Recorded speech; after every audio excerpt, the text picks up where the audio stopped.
পর্ণ video দেখে যারা অভ্যস্ত, অশ্লীল, নোংরা এবং কুরুচিপূর্ণ ভিডিও দেখে যারা অভ্যস্ত, তারা নানা ধরনের সমস্যায় ভুগে থাকে।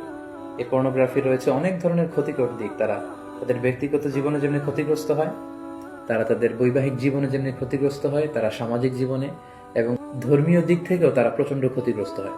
এ পর্যায়ে আমরা বলবো পর্নোগ্রাফি দেখার ফলে একজন ব্যক্তি কি কি ক্ষতির সম্মুখীন হয়। সর্বপ্রথম যে ক্ষতিটির সম্মুখীন সে হচ্ছে সেটি হচ্ছে সেই ব্যক্তি তার আত্মাকে কলুষিত করে দিচ্ছে। ফলে কোনো এবাদতে সে মজা পাবে না, সে সালাত আদায় করে মজা পাবে না, সে কোরআন তেলাওয়াত করে মজা পাবে না, সে তাসবিহ করে মজা পাবে না, এবং আল্লাহ তাআলার ক্রোধ সে অর্জন করছে আল্লাহর রহমতের পরিবর্তে। আল্লাহর লানও তার উপর বর্ষিত হচ্ছে। এবং মানুষের দেহের যতগুলো অঙ্গ রয়েছে তার মধ্যে থেকে সবচাইতে দামি অঙ্গ হচ্ছে তার আত্মা। And pornography is damaging your soul. বিষ্ণুনবী সাল্লাল্লাহু আলাইহি ওয়াসাল্লাম বলেছেন, আলা ইন্না ফিল জাসাদি মুদগা ইযা সলুহাত সলুহাল জাসাদু কুল্লু ওয়া ইযা ফাসাদাত ফাসাদাল জাসাদু কুল্লুহু আলা ওয়াহিয়াল কলব। জেনে রাখো, নিশ্চয়ই মানব দেহে একটি গোশতের টুকরো রয়েছে যেটি দেহের সবচেয়ে দামি অঙ্গ। এই অঙ্গটি যদি পরিচ্ছন্ন হয় পুরো দেহটি পরিচ্ছন্ন থাকে, এই অঙ্গটি যদি নষ্ট হয়ে যায় পুরো দেহটি নষ্ট হয়ে যায়, আর সেটি হচ্ছে তোমাদের আত্মা।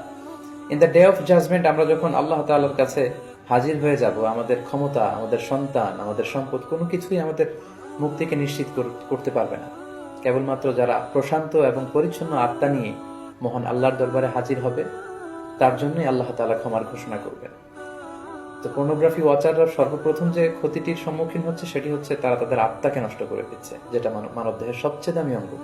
পাশাপাশি তারা তাদের চরিত্রকে শেষ করে দিচ্ছে, যেটা মানব জীবনের সবচেয়ে দামি একটি বিষয়। আমরা বলি যে মানুষের অর্থহানি ঘটলে সামান্য কিছু হানি হয়, স্বাস্থ্যহানি হলে আরেকটু বেশি কিছু হয়, কিন্তু একজন ব্যক্তি যখন তার চরিত্র হারিয়ে ফেলে সে তার সবকিছুকে হারিয়ে ফেলে। পাশাপাশি যারা পর্নোগ্রাফি দেখে অভ্যস্ত তাদের স্বাস্থ্যের মারাত্মক হানি ঘটে, যেহেতু পর্নোগ্রাফি ওয়াচাররা রাতের সময়টুকুকে বেছে নেয় গোপনে পর্নোগ্রাফি দেখার জন্য। ফলে রাতের ঘুম তাদের আর হয় না, তারা ইনসমনিয়াতে ভোগে এবং একটা বিকৃত রুচি তারা ডেভেলপ করে ফেলছে মনের অজান্তেই।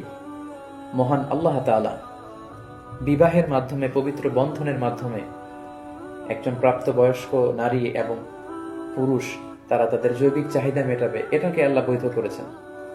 কিন্তু বিয়ের অনেক আগেই যখন তারা এই যুগল দৃশ্যগুলো ভিডিওতে দেখে, বলে আয়াতু বিল্লাহ, নাউযু বিল্লাহ, তখন মনের অজান্তে একটা বিকৃত রুচি তারা ডেভেলপ করে। তারা তখন আর স্বাভাবিক মানুষ থাকে না, অস্বাভাবিক মানুষে পরিণত হয়।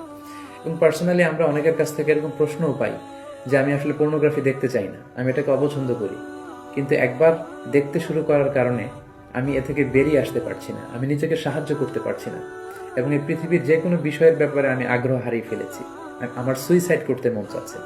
এরকম মেন্টাল ডিপ্রেশনেও কিন্তু তারা ভুগে থাকে। পর্নোগ্রাফির আরেকটি গুরুত্বপূর্ণ ক্ষতিকর দিক হচ্ছে এই পর্নোগ্রাফির ফলে সেক্সুয়াল ক্রাইম সমাজে বেড়ে যাচ্ছে। In every sexual crime there is a pornography behind ইট।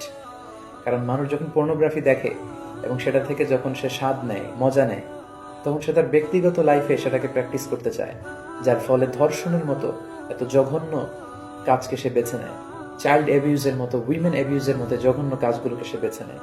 এজন্য সমাজে যত ধরনের সেক্সুয়াল ক্রাইম দেখা যাবে, গবেষণা করলে দেখা যাবে তার পেছনে রয়েছে পর্নোগ্রাফি। যারা পর্নোগ্রাফি ভিডিও দেখে তারা দাম্পত্য জীবনে সুখী হয় না, কারণ পর্নোগ্রাফি ভিডিও দেখার ফলে একজন মানুষ উত্তেজিত হয়ে ওঠে।